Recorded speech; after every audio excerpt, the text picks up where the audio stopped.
Micro blogging giant Twitter के सह संस्थापक और सीईओ जैक डॉर्सी ने सोमवार को कंपनी में अपना 16 साल पुराना कार्यकाल समाप्त कर दिया। जैक के इस्तीफे के बाद ट्विटर के सीटीओ आईआईटी बॉम्बे के पूर्व छात्र पराग अग्रवाल को सर्वसम्मति से सीईओ के रूप में नियुक्त किया गया है। ट्विटर से पहले पराग माइक्रोसॉफ्ट, याहू और एटी&टी लैब्स का हिस्सा रह चुके हैं। वो अब उन अमेरिकी टेक कंपनियों की सूची में शामिल हो रहे हैं जो भारतीय मूल के सीईओ द्वारा संचालित हैं। आइए जानते हैं कुछ ऐसी कंपनियों के बारे में जिनके सीईओ भारतीय हैं। तो सबसे पहले बात करते हैं गूगल की, जिसके सीईओ हैं सुंदर पिचाई। आईआईटी मद्रास के पूर्व छात्र सुंदर पिचाई को 2015 में गूगल का सीईओ नामित किया गया था। इसके बाद 2019 में वो गूगल की पेरेंट कंपनी अल्फाबेट का सीईओ नामित हुए थे। मैकेंसी में एक छोटे से कार्यकाल के बाद सुंदर 2004 में गूगल में शामिल हुए थे। उन्होंने गूगल टूलबार की पसंद पर और गूगल क्रोम के ब्राउजर के विकास पर काम किया था। उन्हें उत्पाद विकास का वीपी बनाया गया था और 2012 तक वो सीनियर वीपी रहे थे। 2 साल बाद वो गूगल और एंड्रॉयड स्मार्टफोन के ओएस के उत्पाद में प्रमुख भूमिका निभा रहे थे।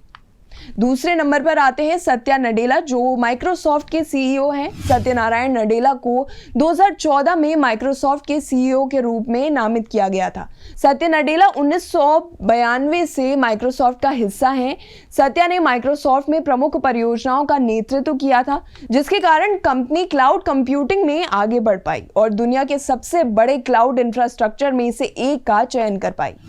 तीसरे नंबर में हम बात करेंगे आईबीएम के सीईओ अरविंद कृष्ण की। अप्रैल 2020 में अरविंद कृष्णा ने सीईओ के रूप में आईबीएम का पदभार संभाला। उन्होंने 1990 में आईबीएम में अपना करियर शुरू किया था। अरविंद को आईबीएम के 34 अरब डॉलर के रेड हैट के सबसे बड़े अधिग्रहण के प्रमुख वास्तुकार के रूप में जाना जाता है। चौथे नंबर पे हम बात करने जा रहे हैं शांतनु नारायण की, जो एडोब कंपनी के सीईओ हैं। शांतनु नारायण 2007 में एडोब के सीईओ बने। वो 1998 में कंपनी में विश्वव्यापी उत्पाद विकास के वरिष्ठ वीपी के रूप में शामिल हुए और 2001 तक उस पद पर ही रहे। पांचवें नंबर पे हम बात करने जा रहे हैं वीएमवेयर की, जिसके सीईओ हैं रघु रघुराम।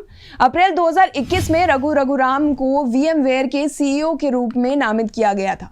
उन्होंने 2003 में वीएमवेयर में अपना करियर शुरू किया, जहां उन्होंने कंपनी के शीर्ष उत्पादों ESX और vSphere का निरीक्षण किया।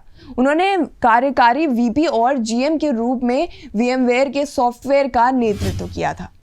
तो अब इसी लिस्ट में जुड़ गए हैं पराग अग्रवाल, जो ट्विटर के सीईओ बन गए हैं और देखना ये होगा कि ट्विटर में उनके सीईओ बनने से क्या बदलाव आते हैं। तो आपके लिए आज की ये रिपोर्ट लिखी थी हमारे सहयोगी अभ्युदय मित्तल ने। बाकी खबरों के लिए आप देखते रहिए JJN न्यूज़। नमस्कार।